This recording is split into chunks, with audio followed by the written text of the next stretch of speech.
Live from New Delhi, you're watching DD India Global. We'll get you top stories from India and the region. I am Tanvi Taneja, and for news from the rest of the world, I'm joined by my colleague in London, Ollie Barrett. Good afternoon, Ollie.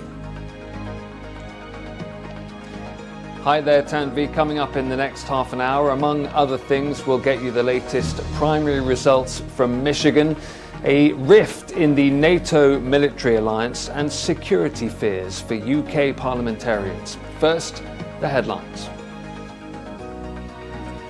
Biden and Netanyahu spar over popular support for conflict. Houthis say they will stop targeting ships in the Red Sea if Israel agrees to a ceasefire. Both Trump and Biden win the Michigan primaries, but the US president faces anger from key Arab American voters over support to Israel in the Gaza conflict. European Commission Chief Ursula von der Leyen says the threat of war for the EU may not be imminent, but it is not impossible. Proposes using frozen Russian profits for Ukraine's military. It is time to start a conversation about using the windfall profits of frozen Russian assets to jointly purchase military equipment for Ukraine. And South Korea's military medics to be assigned to hospitals amid an ongoing doctor strike against the government's push to recruit more medical students.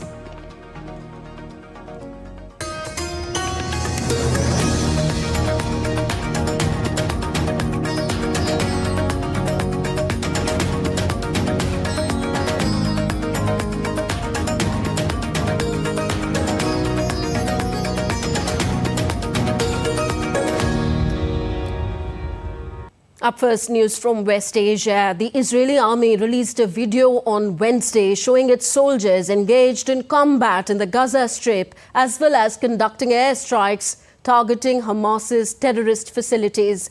The footage shows airstrikes on Hamas infrastructures, anti-missile posts, and operational command center.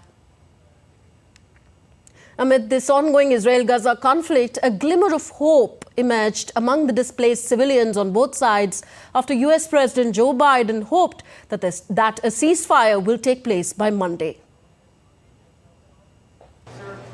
Well, I hope by the beginning of the weekend. The end of the weekend. At least my national security advisor tells me that we're close. We're close. It's not done yet. And my hope is by next Monday we'll have a ceasefire.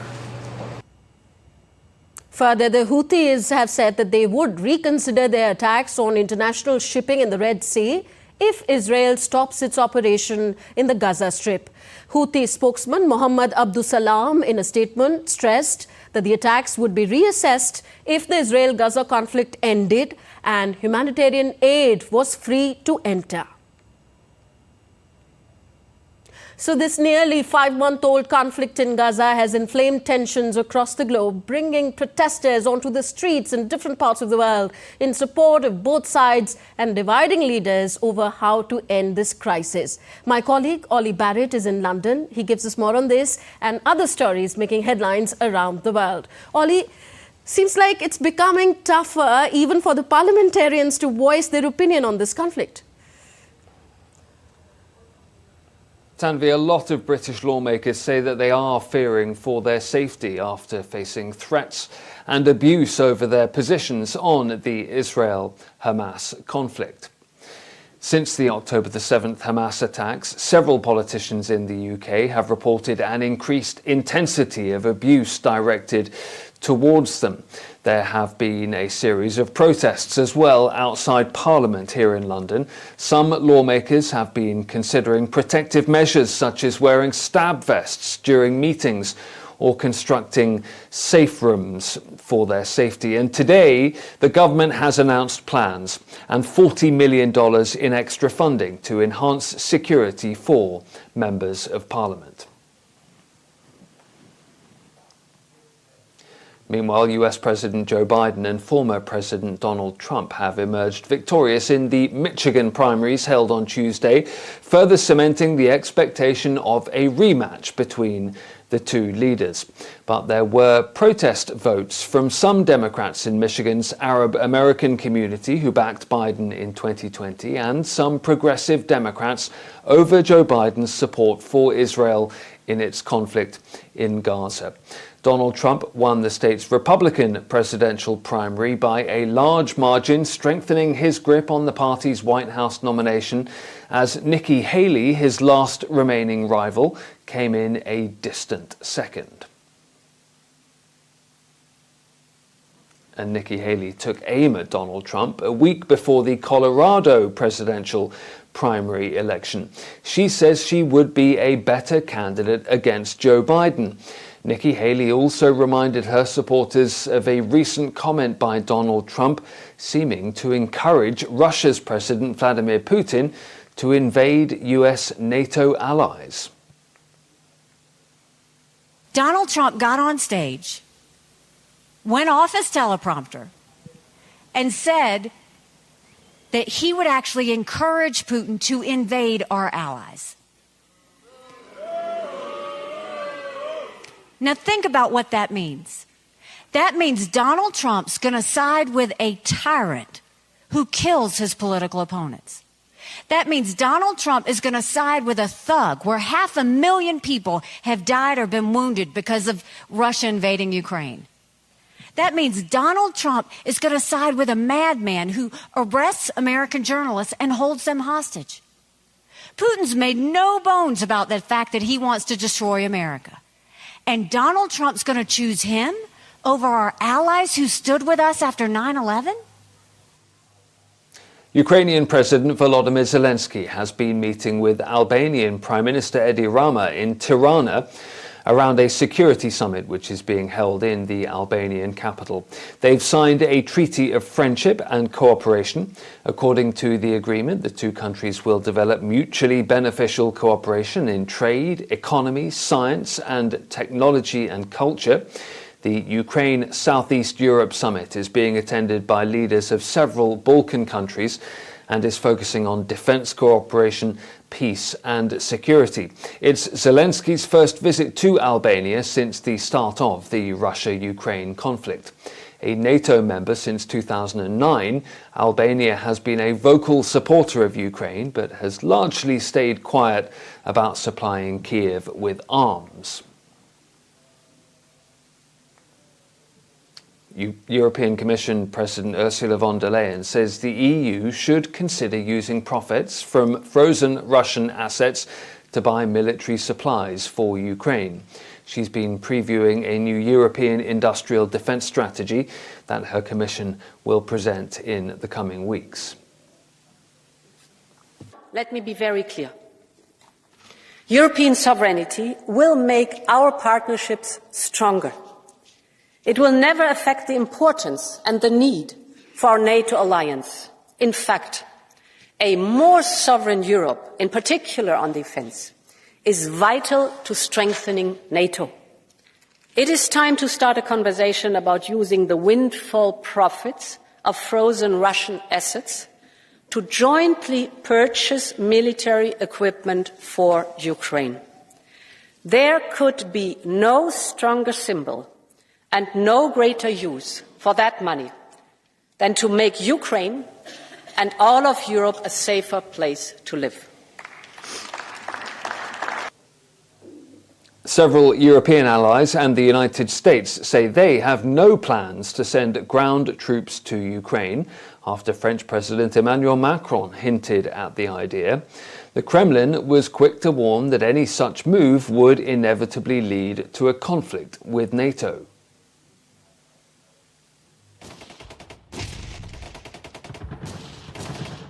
French president's intention of creating strategic ambiguity by openly discussing the idea of sending Western troops to Ukraine sparked confusion and irritation among some allies. Prime Minister of four Central European NATO members, Czech Republic, Hungary, Poland and Slovakia, swiftly distanced themselves, saying send all the weapons, money and logistical help, but this conflict does not have a military solution. Russia will be on the same border where it is now, but there will be tens of thousands more dead people. Yes, those who talk about the need to send soldiers to the territory of Ukraine are aware that without foreign military assistance, Ukraine can never win this war. I think that we should not speculate today about the future, that circumstances can occur that will change this stance. Today we should concentrate, just as the Polish and Czech governments are doing, on supporting Ukraine's war effort. US National Security spokesperson John Kirby too echoed the similar sentiments. Well, it's a sovereign decision that every NATO ally would have to make for themselves. President Biden has been crystal clear since the beginning of this conflict. There will be no U.S. troops on the ground in a combat role there in Ukraine. Besides French officials, the only one that came to Macron's rescue was Dutch defense chief, who said French president's idea was to show that all options were on the table, though he did not think a deployment was likely soon. I think a cry from Macron and the other 20 nations to do more. Because we see that they are lacking more ammunition and more material, so we have to provide them with it. And the only ones who can do it are the partners that are in the Western world. So yes, I understand this outcry, and I think we have to fulfill part of its needs. A senior Ukrainian official on Tuesday welcomed talks of European nations sending troops to Ukraine, but the Kremlin said a conflict between Russia and NATO would become inevitable if European members of the alliance send in troops to fight. Bureau Report, DD India. That's it from me here in London. Tanvi, back to you in the studio. Thank you very much, Ollie.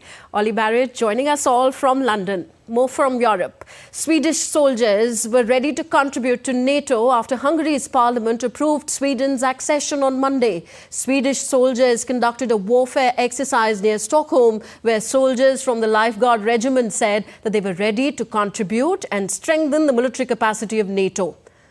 In recent decades, Sweden has increased cooperation with NATO and to contributing to operations in places such as Afghanistan. Its membership is set to simplify defense planning and cooperation on the alliance's northern flank, and Sweden is also increasing military spending and should reach NATO's threshold of 2% of GDP target this year. And to talk more on this, we have with us DW's political correspondent, Thomas Sparrow, joining us now from Berlin. Good to have you, Thomas. First of all, what led Hungary to finally approve Sweden's NATO bid? This is the end of a very long process for Sweden, and not only for Sweden, also for Finland, two countries that for a very long time had vowed neutrality. And obviously that neutrality changed as a result of the war in Ukraine, as a result of Russia's invasion in February 2022. And it was after that that both Sweden and Finland announced that they would try and join NATO. And the fact that Hungary this week, only a few days ago, accepted finally that Sweden can become a member of NATO is, as I stress, the end of a very long process for Sweden and a very important process as well. What led to that decision by Hungary? There have been a lot of analysis pointing to the fact that in the past, Hungary and Sweden had had a diplomatic standoff, that there had been disagreements on a bilateral political level. And it's important to stress that the Swedish Prime Minister actually went to Budapest, met personally with the Hungarian government, signed an arms deal. And it was after this deal, after this personal meeting, that Hungary announced that it would finally support Sweden's accession process. It's the last part before Sweden can actually become a full-fledged member of the NATO alliance.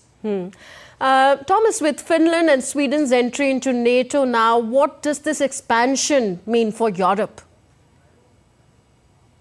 You mentioned already one of the main elements, simplifying planning.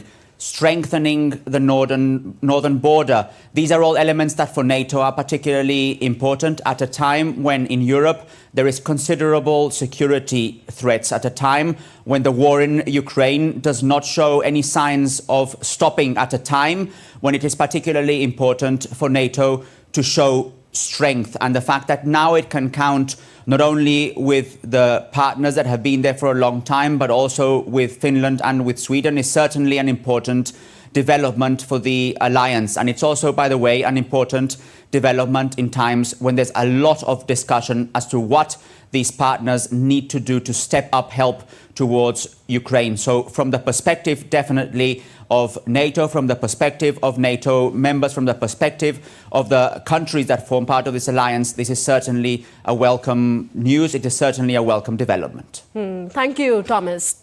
Thomas Sparrow joining us from DW Berlin. You're with us on DD India Global, still to come on the show. Qatar agrees to channel $10.85 billion into startups and investment funds in France by 2030. India's Prime Minister launches projects worth over $2.1 billion in Tuticorin in the southern state of Tamil Nadu. All that and more on the other side.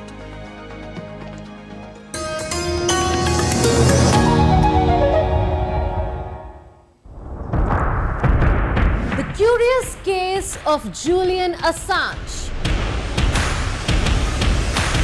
The future of lunar exploration. And the biggest snake discovered in the Amazon rainforests.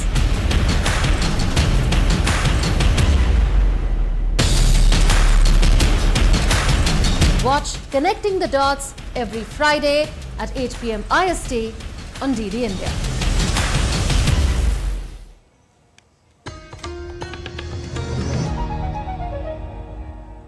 Welcome back. You're watching DD India Global. I am Tanvita Neja. France and Qatar have sealed a strategic partnership under which Qatar has agreed to channel $10.85 billion into startups and investment funds in France by 2030.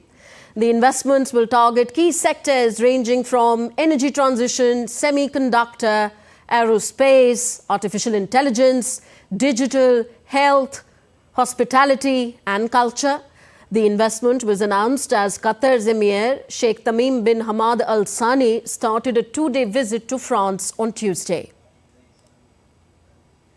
Meanwhile, Web Summit, one of the world's largest technology gatherings, started in Doha on Monday with artificial intelligence and many other emerging trends of technological development in focus. The four-day event is expected to see more than 12,000 attendants from 80 countries, from 1,000 startups and over 500 institutional investors participating in this Web Summit in Qatar. Staying in Asia, amid protests and mass resignations by trainee doctors, South Korea on Wednesday asked military hospitals to fill the gaps in the health sector and provide treatment to civilian patients. South Korea's civilian hospitals are suffering disruptions in providing services to people as thousands of trainee doctors are protesting the government's move to increase medical seats. DD India's Chris Gilbert reports from Tokyo. Well, the pressure is certainly mounting on Korea's health system, particularly on the front lines inside the hospitals, which are obviously facing drastic staff shortages. Now they are turning patients away. There are reports that emergency room beds are running out, that hospitals are entering what they call red alert when these beds start to become scarce, and also that nurses are now being requested to fill the shoes of doctors, to be given the legal protections or the legal entitlement to do that kind of work. There is reportedly some concern amongst this pool of nurses that they may be open or exposing themselves to legal action, to malpractice suits, which is interestingly one of the reasons why these doctors are resigning and walking out in the first place. One of their complaints is how legally vulnerable they are as well as their pay, and the government plans to, boost 2,000 more students every year into medical schools without addressing these trainees, doctors' concerns first. Of course, these calls for better conditions, for better pay, are falling on unsympathetic ears with the government at the moment. They have taken action, filed complaints against 5 doctors who are members of the doctors' lobby in Korea. They have hired a prosecutor to the health ministry to give advice, and they've effectively given an ultimatum for all doctors and trainee doctors to return to their places of employment by the end of Thursday, by the end of February. And if they do so, they will not face any punitive action. If they fail to do this, then the government says it'll be unavoidable.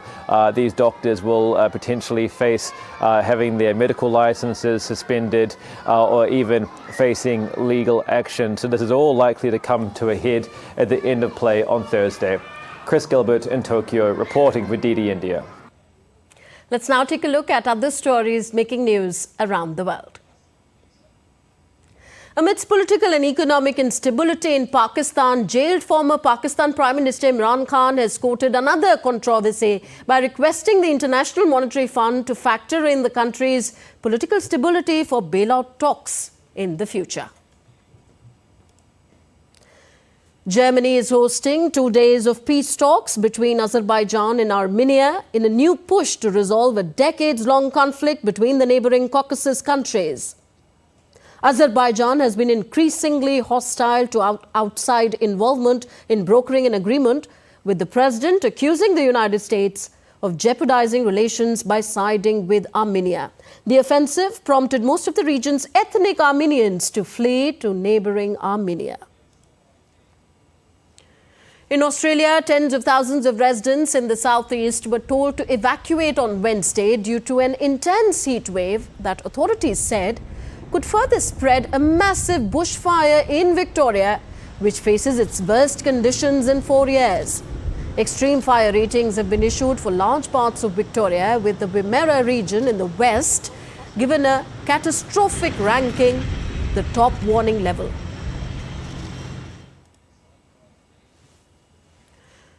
Tokyo Electric Power Company, TEPCO, and the Japanese government began the 4th discharge of radioactive treated wastewater from the wrecked Fukushima nuclear plant into the Pacific Ocean on Wednesday. TEPCO will discharge 7,800 tons of treated water over about 17 days. It said no abnormal tritium levels were detected in nearby waters from the previous 3 discharges. The wastewater release first began in August last year. Back to India, on the second day of his 3 states visit, the Indian Prime Minister arrived in Tuticorin, Tamil Nadu on Wednesday. Prime Minister Narendra Modi started the visit by visiting an exhibition reviewing all the developmental projects there. Later, at the public program at Thoothukudi, Prime Minister laid the foundation stone of Outer Harbour Container Terminal at VO Chidambaranar Port. The project aims to leverage India's long coastline and favourable geographic location and strengthen India's competitiveness in the global trade arena. The Prime Minister also inaugurated various other projects aimed at making the VO Chidambaranar port as the first green hydrogen hub port of the country. These projects include desalination plant, hydrogen production and bunkering facility, and so on. Prime Minister Narendra Modi also launched India's first indigenous green hydrogen fuel cell inland waterway vessel under Harit Nauka initiative. The Prime Minister also dedicated tourist facilities in 75 lighthouses across 10 states' UTs during the program. The Indian Prime Minister dedicated several road and rail projects to the nation as well. Addressing the gathering, Prime Minister Narendra Modi said Tamil Nadu is writing a new chapter of progress in Thoothukudi. बड़े दुख के साथ सत्य कड़वा होता है, लेकिन सत्य जरूरी भी होता है। मैं सीधा सीधा आरोप लगाना चाहता हूं यूपीए सरकार पर, ये सारे जो प्रोजेक्ट मैं आज लेके आया हूं, ये दशकों से यहां के लोगों की मांग थी। आज जो यहां सत्ता में बैठे हैं, वे लोग उस समय दिल्ली में बैठे थे, सरकार चलाते थे, ये डिपार्टमेंट चलाते थे, लेकिन उनको आपके विकास की परवाह नहीं थी। The 4th International Laureates and Leaders for Children Summit will take place in Lumbini, Nepal next month. The summit begins from the 10th and concludes on 12th of March. The summit will have 10 Nobel laureates participating from different parts of the world. The event will highlight and promote children's prosperity and peace, showcasing the spirituality of Buddhism.